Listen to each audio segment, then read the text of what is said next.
শ্রেণীতে পড়া অবস্থায় অর্ধবার্ষিক পরীক্ষার পরে তিনি এসেছিলেন। এর আগের অধ্যায়টা ছিল আমাদের বড় কষ্টের, অনেক কিছু না পাওয়ার। তিনি একা শিক্ষক, 5টা ক্লাস সামাল দিতেন। 3 মাস পরে হেড টিচার এসে তার সাথে জয়েন করেছিলেন। কিন্তু তিনি ছিলেন একটু ইউনিক।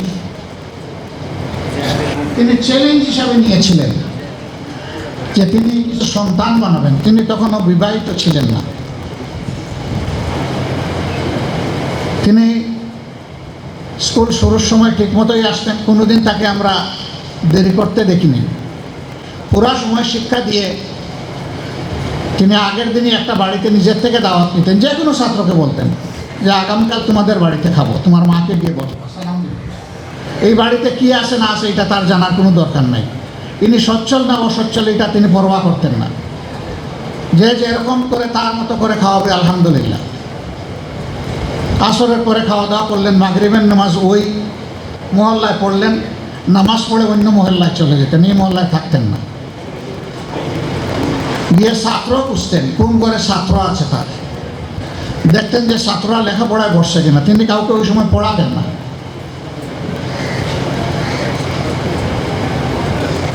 দেখে দেখে তিনি এশার নামাজ পড়ে তারপরে তার বাড়ি এখান থেকে 3 মাইল দূরে বাইসাইকেল চালিয়ে কাঁচা রাস্তা দিয়ে তিনি চলে যেতেন।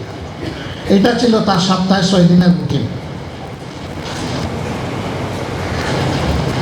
আমরা যখন ক্লাস 5-এ উঠলাম তখন আরেকটা চ্যালেঞ্জ উনি নিলেন যে আমার স্কুলে বৃত্তি আনতে হবে, আমার স্কলারশিপের জন্য তিনি কোচিং শুরু করলেন। আমরা একটা সময় টাকা দিতে চাইলাম। তিনি বললেন টাকার জন্য আমি কোচিং করবো না, তাইলে কালকে থেকে আমার আর কোচিং নাই।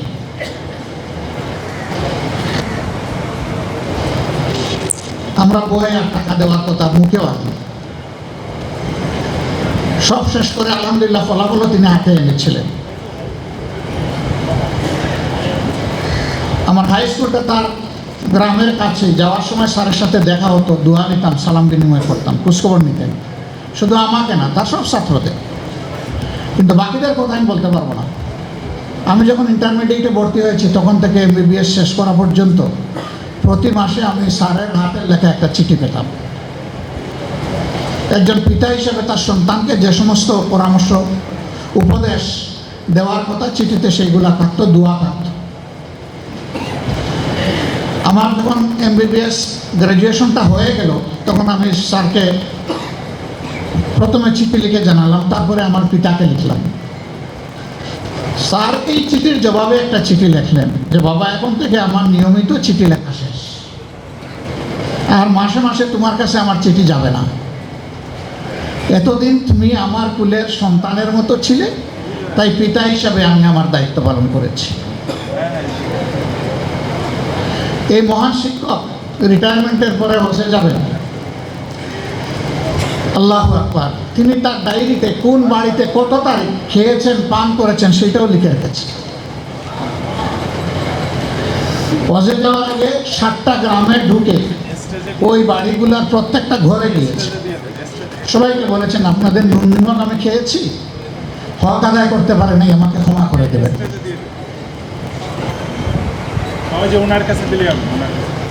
ক্ষমা তো গ্রামবাসীর তার কাছে চাওয়ার কথা। উল্টা তিনি ঘরে ঘরে গিয়ে ক্ষমা চেয়ে তিনি হজে গিয়েছেন। তার রাজনৈতিক দর্শন এবং আমার দর্শন সম্পূর্ণ ভিন্ন। কিন্তু আমি আমার গ্রামের বাড়িতে গেলে, কাজেই ওই সমস্ত স্থাপনা যেগুলাতে বসে আমরা এই শিক্ষা নিয়েছি, উপকরণ যেগুলো আমরা কাজে লাগিয়েছি শিক্ষা নিতে গিয়ে, যে রাস্তা দিয়ে চলাফেরা করি, যে দেশে বসবাস করি, সেই দেশের পরতে পরতে ওই মানুষগুলার ট্যাক্স জড়িয়ে আছে। তার সাথে আরেকটা জিনিস উন্নয়নের জন্য লাগে, সেটা আমাদের মতো তৃতীয় বিশ্বের দেশগুলা বৈদেশিক ঋণ নিয়ে থাকে। আজকের জন্ম নেওয়া শিশুটির উপর ঋণের যে বোঝা, আপনার উপরও সমান সেই বোঝা। সুতরাং আমরা প্রত্যেকটি মানুষ সমাজের কাছে দায়বদ্ধ, 18 কোটি মানুষের কাছে দায়বদ্ধ। এই ফিলিংস আমাদের থাকে না। এখানে সম্মানিত শিক্ষক মণ্ডলী আছেন, দুটি দাবি এখানে প্রকট। দুইটা হলে বাকি সব এই দুইটার ভিতরে ঢুকে যাবে। দুইটাই ন্যায্য। একটি হচ্ছে জাতীয়করণ করতে হবে, আরেকটা হলো যারা এখনো এমপিওভুক্ত হননি তাদেরকে এমপিওভুক্ত করতে হবে। এই দুই দাবির ভিতরে সব ঢুকে যায়, কিছুই আর বাইরে থাকে না, বাকিগুলো সব খুচরা। এই দুইটার ব্যাখ্যা আমি আমার দুইটা অনুভূতি পেশ করে আমার কথা শেষ করব। বর্তমানে যে সমস্ত শিক্ষা প্রতিষ্ঠান সরকারের পূর্ণ আর্থিক ব্যবস্থাপনায় চলে, তার একটা গুরুত্বপূর্ণ সংখ্যায় কোনো লেখাপড়া হয় না। শিক্ষা প্রতিষ্ঠানের কর্মঘণ্টার সময় বাসায় বসে শিক্ষকতা করেন, বিকল্প কলেজ অথবা স্কুল গড়ে তোলেন। তাহলে আপনি ওখানে বেতন নিচ্ছেন কেন? আপনি ওখানে যদি বেতন নেন, শিক্ষা আপনাকে ওখানে দিতে হবে। আর যদি আপনি এখানেই পড়াতে চান, তাহলে ওই বেতনটা আপনি নেবেন না। এটা আপনার জন্য সঙ্গত নয়। আপনি একজন মহান শিক্ষক, আপনি তো জাতিকে বিবেক জাগিয়ে তুলবেন, সুতরাং বিবেকের জায়গায় আপনাকেও সচেতন হতে হবে। যারা এখন এমপিওভুক্ত আছেন কিন্তু জাতীয়করণ না হওয়ার কারণে বৈষম্যের শিকার, আমরা আবার ভয় করব না তো যে আপনারাও সরকারি হয়ে গেলে এমনটা হয়ে যাবেন? ভালো করে বুঝে শুনে জবাব দিবেন। কিন্তু সমাজের চাকা সৎ পথে চলছে না, সমাজের চাকা সত্য থেকে বিচ্যুত হয়ে চলছে। আমি আপনাদের মাধ্যমে অনুরোধ জানাতে চাই মহান শিক্ষকবৃন্দকে, আসুন শিক্ষার এই মহান পেশাটাকে নেশা হিসাবে আপনি কবুল করুন। এটাই আপনার জীবনের মিশন হোক যে আপনি মানুষ গড়ার কারিগর, আপনি মানুষ গড়ে দেবেন। বলবেন যে পেটে কোদা রেখে কীভাবে মানুষ গড়ব, এই দায়িত্ব সমাজের, এই দায়িত্ব রাষ্ট্রের।